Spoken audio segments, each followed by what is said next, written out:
क्या आपने कभी सोचा है अगर आप सैकड़ों फीट ऊपर हवा में झूलती केबल कार में फंस जाएं तो आपकी मानसिक स्थिति क्या होगी। घबराहट, डर, घुटन और बेबसी, ये सभी भावनाएं एक साथ हावी हो सकती है। आज हम आपको 1992 में हिमाचल प्रदेश के टिम्बल ट्रेन पर हुए एक ऐसे खौफनाक हादसे की सच्ची कहानी सुनाने जा रहे हैं जिसने न सिर्फ पर्यटकों की सांसें रोक दी थी बल्कि प्रशासन को भी हिलाकर रख दिया था। इस संकट से लोगों को बाहर निकालने के लिए भारतीय सेना को बुलाना पड़ा था।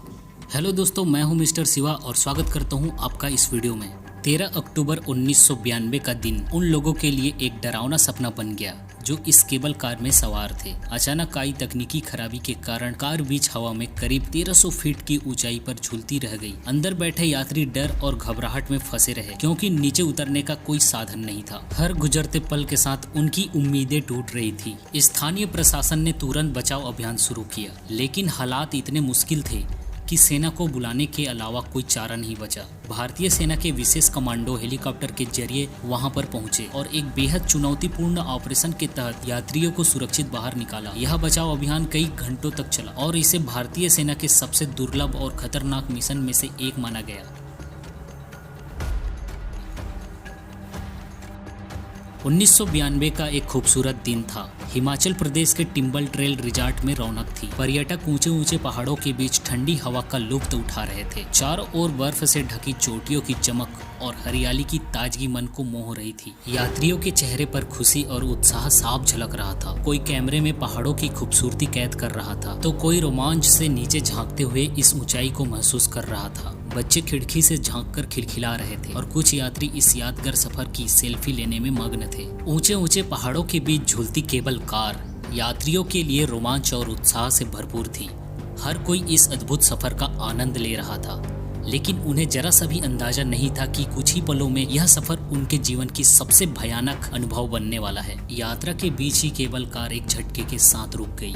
1300 फीट की ऊंचाई पर हवा में झूलती ट्राली अब पूरी तरह से स्थिर थी और दूर दूर तक फैला डरावना सन्नाटा दिख रहा था। शुरुआत में लोग शांत रहने की कोशिश करते हैं, कोई खिड़की से बाहर झांकता है तो कोई आपस में बातचीत करके खुद को तसल्ली देने की कोशिश करता है। पर एक यात्री मुस्कुराते हुए कहता है, कोई बात नहीं, शायद यह मामूली तकनीकी दिक्कत होगी, कुछ ही मिनटों में ठीक हो जाएगी। शुरुआत में सभी को लगा कि यह बस एक छोटी सी रुकावट होगी, लेकिन जैसे जैसे मिनटों का इंतजार घंटों में बदलने लगा, लोगों की धड़कनें तेज होने लगी। हवा की रफ्तार तेज होती जा रही थी। तेज हवा के झोंकों ने केबल कार को हल्के हल्के हिला दिया। यात्रियों के दिलों की धड़कनें तेज हो गई और लोगों की घबराहट अब डर में बदलने लगी। 1300 फीट की ऊंचाई पर लटके इन यात्रियों के लिए हर गुजरता पल एक अनजाने खतरे का एहसास करा रहा था। नीचे अंधेरी खाइया, ऊपर अनंत आसमान और चारों तरफ सन्नाटे की गूंज। किसी को पता नहीं था कि मदद कब तक पहुंचेगी। एक यात्री कहता है, अगर ये केबल टूट गई तो हम बचेंगे भी या नहीं। बच्चा रोने लगता है और माँ उसे चुप कराने की कोशिश करती है, लेकिन खुद की घबराहट को छुपा नहीं पाती। दूसरा यात्री हाथ जोड़कर प्रार्थना करते हुए कहता है, हे भगवान, हमारी रक्षा करो, हमें यहाँ से सुरक्षित निकालो। केबल कार में रखा पानी और खाना धीरे धीरे खत्म हो रहा था। समय के साथ डर और घबराहट बढ़ती जा रही थी। कुछ लोग चुपचाप सोच में डूबे थे तो कुछ भगवान को याद कर रहे थे। जैसे जैसे सूरज पहाड़ों के पीछे छिपने लगा, आसमान का रंग बदलने लगा। ठंड तेज हो गई थी और घबराहट बढ़ रही थी। अब सवाल यह था, क्या रात से पहले कोई बचाव दल आएगा या उन्हें इस डरावनी रात का सामना करना पड़ेगा। स्थानीय प्रशासन और पुलिस को जब इस हादसे की खबर मिली तो उन्होंने हर संभव प्रयास किया, लेकिन 1300 फीट की ऊंचाई पर फंसे लोगों तक पहुंच पाना नामुमकिन लग रहा था। ग्राउंड पर हड़कंप मचा हुआ था। पुलिस और स्थानीय अधिकारी आपस में गंभीर चर्चा कर रहे थे, जबकि रोपवे ऑपरेटर पूरी ताकत से सिस्टम को फिर से चालू करने की कोशिश कर रहे थे। कोई वायरलेस पर तेजी से निर्देश दे रहा था तो कोई बाइनोक्यूलर से आसमान में झूलती केबल कार पर नजरें गड़ाए हुए था, लेकिन हल अभी तक किसी के पास नहीं था। एक अधिकारी परेशान होकर कहता है, हम कोई भी उपाय कर ले, लेकिन इतनी ऊंचाई पर सीधा पहुंच पाना नामुमकिन है। अब हमारे पास सिर्फ एक ही विकल्प बचा है, हमें भारतीय सेना की मदद लेनी होगी। यहाँ से 140 किलोमीटर दूर सरसावा में फ्लाइट लेफ्टिनेंट परितोष उपाध्याय गुरु रूम में बैठे हुए थे।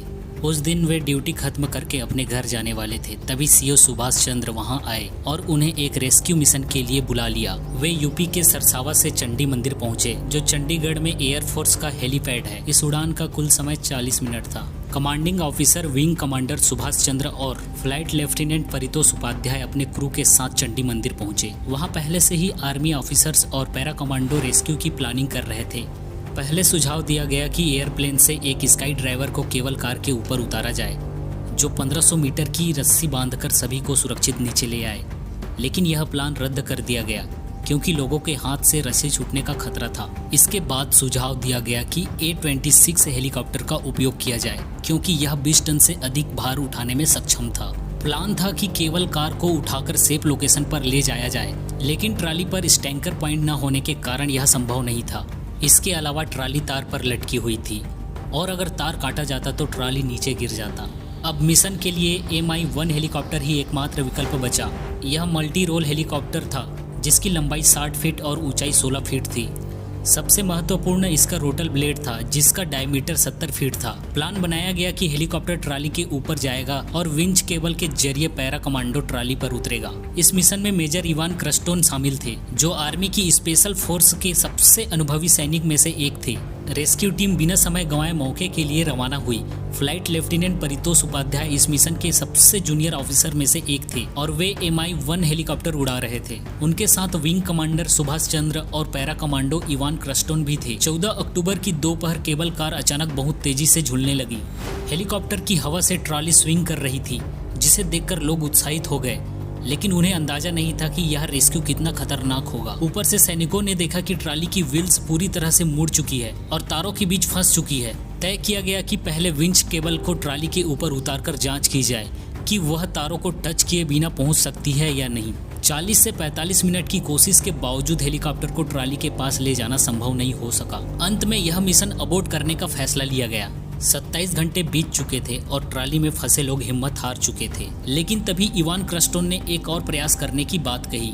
परितोष उपाध्याय सीओ सुभाष चंद्र से अनुरोध किया कि वे एक और मौका दे। इस बार तय किया गया कि पहले विंच केबल को ट्राली के ऊपर उतारा जाएगा और अगर यह सही बैठ जाता है तो इवान क्रस्टोन नीचे जाएंगे। हजारों की भीड़ हाईवे पर जुट चुकी थी और सभी की सांसें अटकी हुई थी। परितोष उपाध्याय को हेलीकॉप्टर को पूरी तरह स्थिर रखते हुए विंच केबल को ट्राली पर सुरक्षित रखना था। कुछ मिनटों की कड़ी मेहनत के बाद उन्होंने केबल को सही जगह डाल दिया, जिसके जरिए इवान क्रस्टोन ट्राली पर उतर गए। यह रेस्क्यू टीम की पहली बड़ी सफलता थी। इवान क्रस्टोन ने पहले जयदीप नाम के एक लड़के को बाहर निकाला और उसे विंच केबल से बांधकर ऊपर भेजा। इसके बाद मालिनी टंडन को भी सुरक्षित बाहर निकाला गया। अक्टूबर का महीना होने के कारण जल्द ही अंधेरा हो गया और मिशन अगली सुबह तक रोक दिया गया। इवान क्रस्टोन रात भर ट्राली में ही रुके और लोगों का हौसला बढ़ाते रहे। 15 अक्टूबर की सुबह रेस्क्यू टीम दोबारा पहुंची और 2 और लोगों को सुरक्षित निकाला, लेकिन तभी विंच केबल के कमजोर होने की खराबी आई। इसके चलते हेलीकॉप्टर वापस लौट गया और दूसरा Mi-1 हेलीकॉप्टर लाया गया। इसके बाद बाकी बचे सभी लोगों को सुरक्षित बाहर निकाला गया। पंकज टंडन और मालिनी टंडन ने अपने भाई देवाशीष के बारे में पूछा तो रेस्क्यू टीम ने बताया कि वे नदी में गिर गए थे, लेकिन स्थानीय लोगों ने उन्हें बचाकर अस्पताल में भर्ती करवा दिया था। यह सुनकर वे राहत महसूस करने लगे। इस अद्वितीय साहस और वीरता के लिए फ्लाइट लेफ्टिनेंट परितोष उपाध्याय को वायुसेना मेडल से सम्मानित किया गया। मेजर इवान क्रस्टोन को कीर्ति चक्र और विंग कमांडर सुभाष चंद्र को सूर्य चक्र प्रदान किया गया। यह मिशन भारतीय सेना और वायुसेना की बहादुरी और समर्पण का एक उदाहरण बन गया।